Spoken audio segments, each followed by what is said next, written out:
Welcome back to Let's Talk Decarbonisation.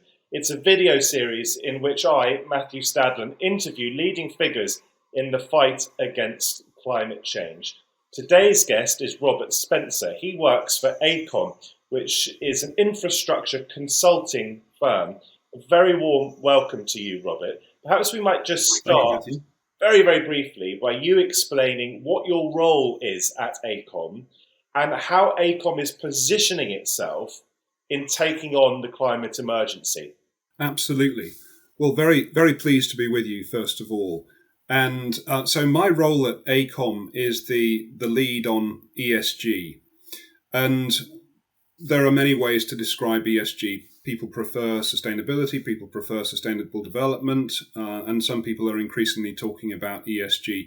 But it's a way of wrapping up those key environmental, and in there I would place the climate crisis and the biodiversity crisis, and concerns in social around creating social value and a just transition through this transformation. And then, of course, the governance aspects of that. So making sure that, a company like AECOM, which is a large business, is reporting on its progress in a transparent and verifiable way, and that we've got good systems in place to make sure that the work that we do and the projects that we take on are in line with our ESG priorities too. So that's kind of my role is looking across that, and I think I'd describe myself as a bit of a mixture of an advisor, someone who facilitates collaborations across the industry and across our infrastructure and industry clients and our public sector clients.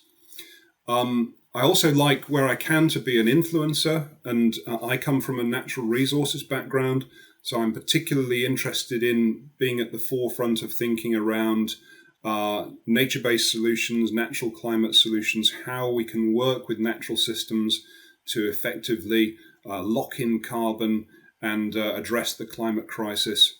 And I like to think I'm a little bit inspiring as well sometimes for our folks around the business. So bringing together ideas and helping to set the visions and the targets that can bring our whole business along with us on this journey. Because as you highlighted, it's a huge effort at the moment to transform businesses and get them in shape to address the climate crisis and the biodiversity crisis. So as you say, AECOM is a big business. Could you spell out then to other businesses how profit can go hand in hand with being a sustainable business? Indeed, how it must go hand in hand? I think the key thing there is that business can really take a leadership role. And so, most businesses are in the business of making some money. But at the same time, I think there's been a huge shift, and you'll have heard about these trends around stakeholder capitalism and businesses with purpose, and the fact that increasingly businesses are really alive both to challenges and an inspiration from investors and clients and other stakeholders in the community, but also making sure that we're a really good place to work. We're a place where people can come and spend a good part of their day every day doing their job and actually making some impact and having some impact and working on projects that are inspiring and are seen to be addressing some of society and environment's challenges today.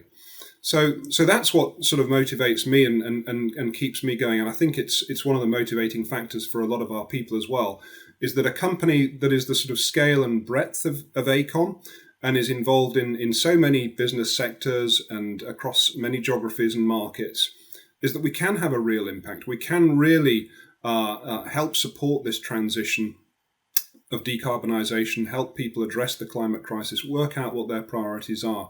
And so there is definitely a huge role for business to play. We can move quickly. That's one of the key things about business. We can move quickly. We are agile. We're nimble. We can go in and address tactical challenges, as well as look at more strategic, longer-term objectives and put in place the frameworks and the strategic strategies that need to address those over the longer term as well, so that people feel they have a sense of where they're going and that they've got a pathway over the next few years. Indeed, we're almost in the middle of the climate decade now, so there's a lot still to do. So if we just cut to the quick on this, you're a consultancy firm. So other businesses come to Yeah. you and they want advice about how they do X, Y, or Z. How central to Yeah. your advice to them is being green?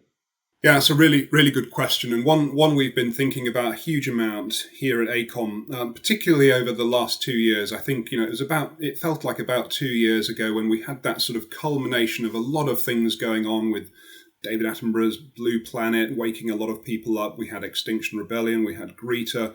There were so many things coming together. And I think we all thought, we're a big organization. We can also transform. We can put in place some strategic objectives to take us on that journey. And so one of the key things there has been, setting out AECOM's own ESG strategy, which we call Sustainable Legacies, which covers all the sort of principal pillars of our operations and our interaction with clients and so on, and effectively gives us a route map for the next few years to keep us on track here.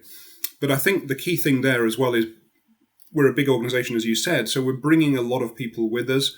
And we're working really interestingly at the moment on how do we inspire the workforce, the people that are working on big engineering designs or big planning applications with clients, and seeing how we can embed ESG thinking or sustainability principles into that. How can we look at tools and approaches for really pulling out carbon from designs, integrating natural systems into designs, working with nature, and then also creating that social value. So working with our clients to support them in their ambitions around green growth.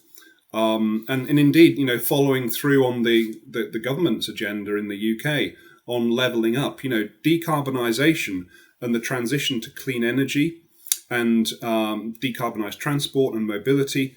That's all a massive, or could be, if effectively addressed, a massive stimulus for addressing the climate crisis. So you work across borders at your company, AECOM. What more would you like from governments? You mentioned the British government there. They've got the net zero by 2050 ambition. What more would you like from governments around the world to help you become greener in the work that you do? Well, I think governments have a huge part to play. And I'll just draw on a few things from the British government, because we did have some really good announcements at the beginning of COP26 from the Chancellor Rishi Sunak in terms of how companies on the London Stock Exchange will be reporting going forwards. And of course, the interesting thing there is that it's not going to be just them. There are ricochets there through the supply chains and value chains of companies all across there in terms of looking at sustainability reporting. I think for governments as well, procurement is a huge lever. Governments do procure a lot of work and I'm talking about governments not only at the national level, but federal, provincial, district, municipal, unitary authorities, and so on.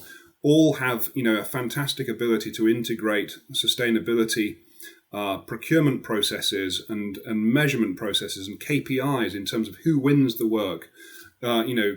To drive the low carbon agenda and put those metrics and performance indicators right in there in the procurement processes, so that drives the supply chain in that direction.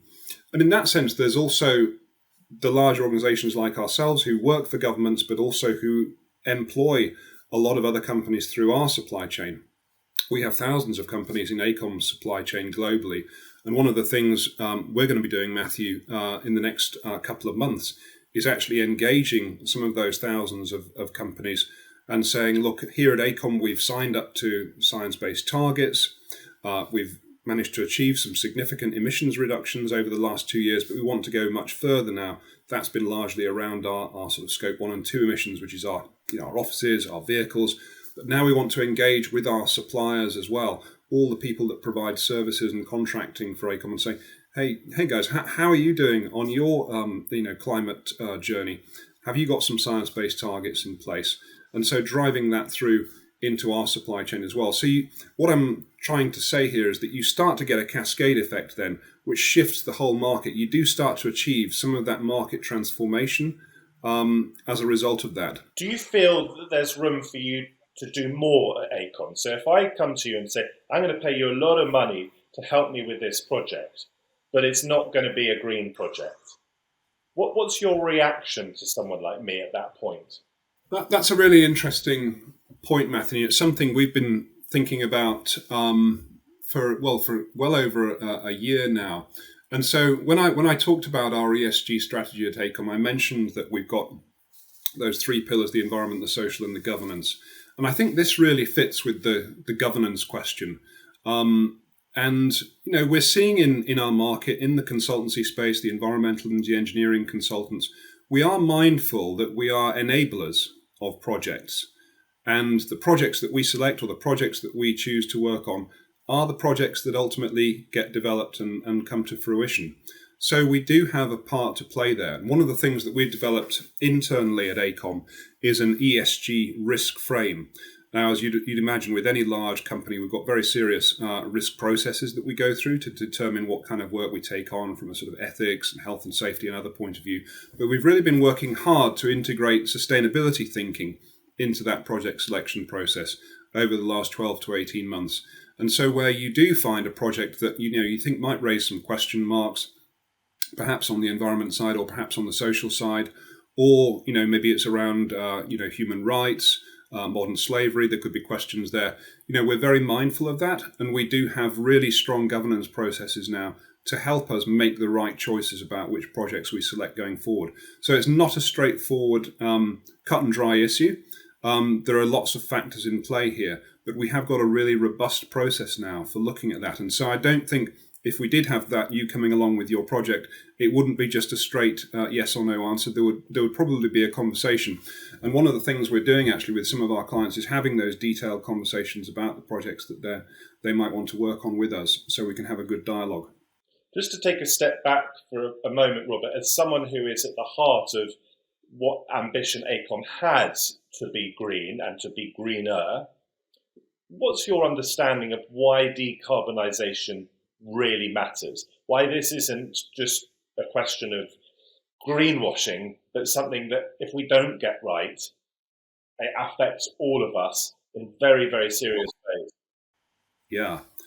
I mean, it's pretty clear, isn't it? I mean, it's an existential threat to society, to business, to the way we live our lives. If we don't start tackling things with some sense of pretty deep urgency at the moment, every time we get another IPCC report out, it's more worrying, it's more concerning.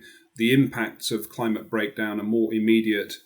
So I think there is a massive sense of urgency there, and I feel that across the business. I was at COP26. It was the most amazing experience being up in Glasgow just for a few days.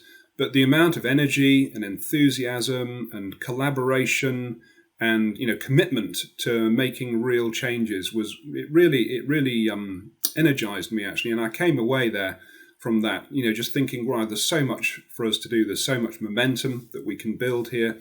And I guess what I would say in terms of, are people taking it seriously, or is it something that we need to urgently address? All the client conversations that I'm having now are all about just that. And clients are, there's a huge sort of varied landscape, Matthew, in terms of where clients are at on their climate journey. Are they just starting to think about it? Do they want some strategic support to get a plan in place to look at the next few years and say, okay, what do we actually have to do strategically to shift our business along these lines? Or they've perhaps gone along that journey quite a bit already, and they're actually looking at really tactical, tangible stuff that they can do, getting business cases together, looking at decarbonising their energy supply. So just to give you two examples that sort of bring that to life. I've recently been having some conversations with an investor that invests in agriculture and forestry. And the key thing they're thinking about is, how do we look at the improvement of the natural environment, and how do we look at how the natural systems that we might want to invest in are already performing, and how can we monitor that progress over time? So that's a really good indication that the investment community is starting to think really seriously about ESG and how they can measure performance over time and what looks like a good ESG investment. So lots of help required there. And at the other end of the scale, you have perhaps a manufacturing company who wants to know, well, how do we decarbonize our manufacturing operations? Do we look at hydrogen? Do we look at solar on our roofs? Do we look at a direct wire to a solar farm down the road? Do we look at hydrogen storage? Do we look at electrifying our fleet if we're a logistics company? And so there are a huge number of complex issues that we need to, if you like, unpick and disaggregate and really support our clients to see what are the priorities. What do you do first? How do you generate the first business case? And then how do you deliver on those? So we need to be quite nimble and agile in supporting our clients at different stages there. Some are wanting that strategic advice, and some are actually wanting the tangible technical services that can get them from 40% decarbonised to 80% decarbonised, that kind of thing. And just to pick up there on the importance of agility, I want to get across the sense of urgency, not just in terms of the threat we face right now from this climate emergency, but also in terms of the need for businesses to change very, very quickly now and to keep up with the pace of change in legislation or prospective legislation that we're experiencing. You think of landlords, you think of property owners who could be penalised very significantly if they don't properly insulate their houses. You think of the phasing out of diesel, the phasing out of petrol cars and so forth. Presumably, to come back to your advice that you give clients or prospective clients, you are having to emphasise now that if they don't sort themselves out, if they don't look to be green, then their profitability moving forward could be threatened. That's a very good point. I mean, I think you can certainly see that in the real estate market, where landlords are increasingly looking to identify themselves and get their buildings into a more decarbonised state. And that increases their attractiveness, it increases their longevity of their tenancy agreements, and it increases the amount that people might be willing to pay them as well. So certainly, just to look at AECOM, when we're looking for new properties, we have now got an integrated, set of sustainability questions and performance indicators that we will now use when we're looking at a real estate decision point, particularly for a longer term tenancy agreement. And we're also looking at the way we're, decarbonising our own buildings and getting our own buildings onto renewable energy, and looking at how do we engage with landlords on those sort of topics. Can we encourage them to move to a renewable energy supply, for example? So there's a huge amount going on there. Yeah, I think there's a big change there going on. I think it's about business continuity as well, and our clients are also concerned with those risks. So one way to look at these sustainability and decarbonisation issues is simply through a risk process. Are you at risk of some of your assets becoming less attractive or vulnerable? Are you at risk of some of your assets becoming untenable from the point of view of their impact on natural systems, which then creates social unacceptability as well? So there are a range of these areas where we need to help our clients understand how their assets, their infrastructure, their portfolios sit within the milieu that they want to do business in, and how does integrating ESG or sustainability thinking enable them to continue that business continuity, become more resilient, become more secure, and have a good relations with their customers and their clients and their wider community stakeholders that they need to keep them in good shape. Are you surprised by the pressure that you're feeling as a business now to go green, to be sustainable, whether that's in infrastructure or other areas, or are you surprised by the lack of pressure? Where do you feel you are now positionally? Well, I can tell you that the pressure is on, and we feel that as consultants in the capacity that we're being required to provide for our clients to help them with their ESG and their sustainability journeys. So there is a huge demand for support in the market. You must have heard that the market is very hot at the moment in terms of people with low carbon materials experience, new energy experience, ESG strategy experience. So there is a need for these skills. There are huge growth opportunities for these skills in the marketplace, not only in consultancy, of course, but in other aspects of work in terms of manufacturing and enablement of technologies and so on. And so the market is very hot at the moment. There is a huge demand for that, and that's effectively how the urgency manifests itself, Matthew, in that there is huge demand for people with these skills and resources. There is a huge amount of work going on. There's plenty to go around, and there's a lot of effort needed to actually retool and reskill and bring people up into a new level of understanding. People talk about carbon literacy, but there's also energy literacy, if you like, and the whole basic foundation of ESG and sustainability knowledge that I think is needed from many of our clients and public sector colleagues in order for us to get this right. Because there are lots of interlinkages between the different solutions that can be proposed, and getting the timing right and the sequencing right can really help in terms of making a cost-effective business case. When I was growing up, my mum said that it was for my generation, and we're probably around the same age, to save the planet, basically. And I wonder whether you feel that personally. Do you feel a sense of personal responsibility, given your position of relative power to affect change? Do you feel that? Do you want to leave a better planet behind for those that you love? I absolutely do. And, it sounds like a sort of corny cliche, but my hero when I was growing up was David Attenborough and Wildlife on One and The Natural World and all those programs. That's what inspired me as a kid. And earlier in my career, I was involved in international development work. So I have had a sort of a sense of mission, if you like. And, it's a great privilege for me to be working at the level that I am at AECOM now, with a huge wonderful team of colleagues around me who are so dedicated to this as well, and have been working on transforming our business. Our leadership is challenging us to go further all the time. So you've got that flagship of leadership at the top of AECOM driving this forward, and then you've got a bunch of really energetic people that want to try and make it happen. So it's an incredibly inspiring time to be involved in this type of work, Matthew. And I think that certainly motivates me day in and day out.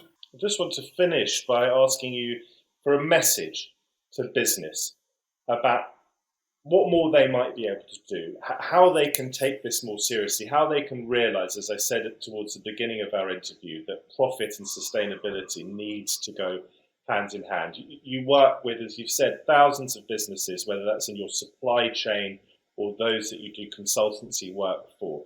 Just sum up your message, if you would. I think it's very simple. I think until 2 to 3 years ago, sustainability and ESG was a nice to have. It was something that you had a few experts on who you could wheel in when the right client asked the right questions, but it wasn't mainstream. I think now it is. And so therefore, all of the work that we do and all of the work that our clients have in front of them in terms of their mission, their company objectives, their organization's targets and approaches, ESG, sustainability is front and central. So you actually have to configure the whole business model or the whole governance structure or the organization structure or whatever it is that you're working on around delivering those objectives, around addressing the climate crisis, just transitional social value, biodiversity. They have to be intrinsic now to the way in which we do business. So I think that's the big shift. And if you've not got that message yet, come and talk to us, because that's the way the world is going. And you really need to get your hands around that and get your arms around that and come up with a way of doing it, come up with a plan. Fascinating talking to you. And for me, the biggest learning, I think that's the word that people use these days, from listening to you, is that this has only really become mainstream, you feel, in the last 2 or 3 years. And I find that fascinating. So more power to your elbow as you try to make the world a better place, because as I said at the beginning, it really is an emergency. Robert, thank you so much for joining us on Let's Talk Decarbonisation. It's been an absolute pleasure. Thanks for having me, Matthew.